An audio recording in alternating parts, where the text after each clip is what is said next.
Hey Love Bites! Papakita ko lang sa inyo ang aking bag of the day from the local brand Astrid. This is it. This is their hobo bag in the size small. I have this in medium pero ito yung mas favorite ko.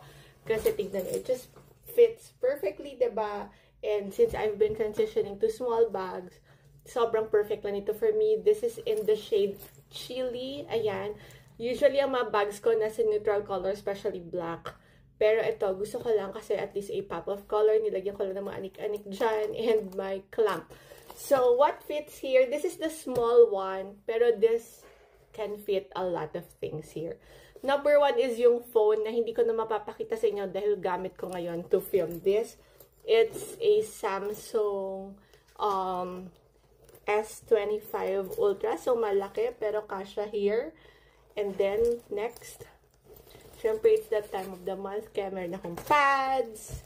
And then this one, this holds my cards and my IDs. Ayan. So, lagi ko tong dala-dala tong pouch na to. And then my makeup kit or pouch from Bash Manila. And then I have a wipes. I have a tissue.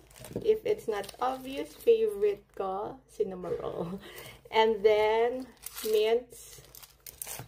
And then, syempre, lagi ako may chocolates kasi mabilis ako maggutom. I have my brush and my toothpaste because of my brackets. I have my Alco-Gel, one of my favorites from Bench. And then, pasensya na super dugyot, but my coin purse, cookie yan, BT21, kasi Jungkook is my bias. My wallet, and then my Rhode Pocket Blush. Meron akong blush dito sa aking makeup kit. Pero dala-dala ko to kasi ito yung blush ko lately. Ulit. Ngayon. Favorite ulit. And then, syempre, may small packet siya here.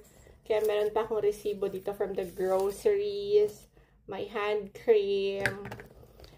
My perfume. Bango nito. And then, a comb. My Summer Fridays. Yan. And then, another mini perfume here. Le Labo. Another 13. One of my favorite lip liners from Absidy. And then, di ba, ang dami. May mga toothpick ako and my necklace here na Hello Kitty na bigay ng friend ko. Na medyo nasira siya kanina. May natanggal siyang part. Ayan, kailangan kong ayusin. So, yun. Ang dami, di ba? Pero small hobo lang